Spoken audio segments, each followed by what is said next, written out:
mengancam keselamatan. Gabrieli mengerutkan keningnya ketika melihat foto yang diberikan oleh Ares. Terlihat di sana ada 4 orang wanita yang sedang melakukan perawatan di salah satu salon langganan para model ternama. 3 dari wanita tersebut Gabrieli bisa mengenalinya, tapi tidak dengan wanita berperut besar yang tengah terbaring dengan mata tertutup irisan buah mentimun. Yang Gabrieli tahu, rombongan Elia rata-rata masih hamil muda di mana perut mereka masih belum mengalami perubahan, kecuali Cira, karena dia adalah ibu hamil generasi pertama. Tapi saat ini Cira tidak ikut pergi bersama dengan Elia dan gengnya. Lalu siapa wanita itu? Di mana mereka memungutnya? Wanita ini siapa? Tanya Gabrieli penasaran. Wanita itu adalah Nona Nania, tuan muda. Dia adalah adik bungsunya Lucy. Jawab Ares. What? Nania? Mata Gabrieli sampai membelalak lebar setelah tahu kalau wanita itu ternyata adalah Nania. Sungguh ini sebenarnya apa yang sedang terjadi? Bagaimana bisa gadis ingusan sepertinya sudah hamil besar mengalahkan rombongan Elia? Ada yang salah.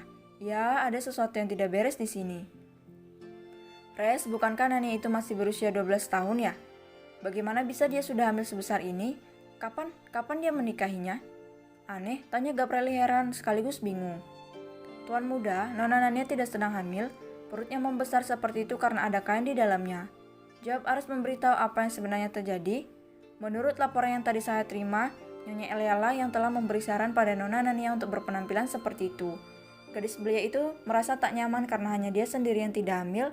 Jadi Nyonya menyumpalkan kain ke dalam pakaian Nona Nania agar terlihat sama seperti yang lain.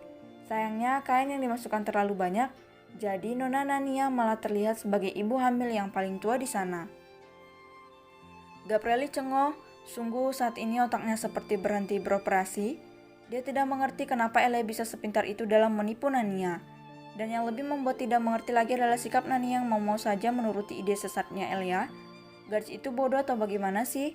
Kepala Gabrieli sampai berdenyut gara-gara memikirkan ulah kedua perempuan itu. Tuan muda, sepertinya setelah dari salon itu Nyonya dan gengnya akan langsung pergi menuju salah satu gedung pusat perbelanjaan. Hari ini menjelang weekend, keadaan di sana pasti sangat ramai.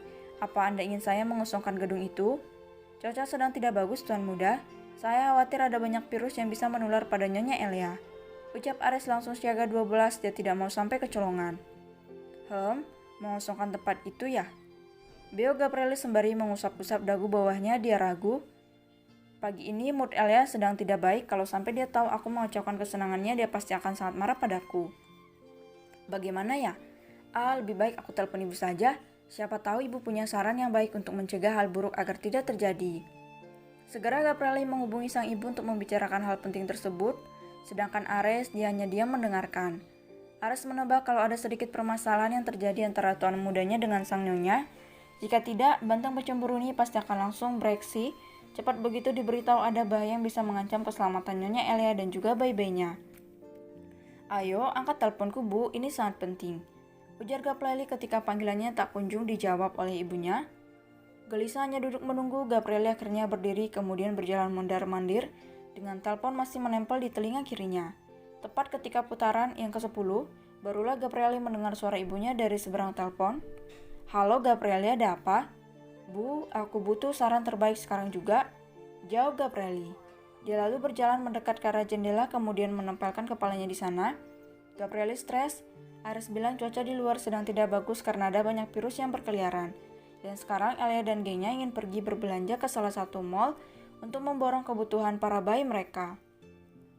Menurut ibu perlu tidak untuk menutup tempat itu dari umum sampai Elia selesai berbelanja?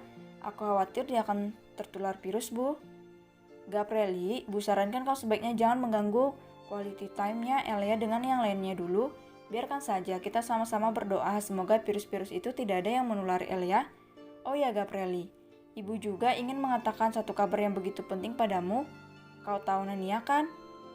Meski ibunya tak bisa melihat Gabrieli tetap menganggukkan kepalanya, dia lalu menarik napas menunggu hal mengejutkan apa yang akan dikatakan oleh sang ibu tentang adiknya Lucy. Apa Nania melakukan sesuatu yang membahayakan keselamatan Elia dan si kembar 3, bu? Tidak sama sekali, Iel. Yang ada ibu beserta Lepi dan Lucilla yang dibuat hampir mati berdiri oleh kelakuan mereka berdua. Kau tidak mungkin belum menerima kabar tentang Elia yang mendandani Nania seperti orang yang sedang hamil 6 bulan, kan? Tadi mereka juga membahas tentang kunjunganmu yang hampir setiap malam menjenguk baby BKF. Ini gila tidak menurutmu? Ibu saja hampir hilang kewarasan gara-gara mereka.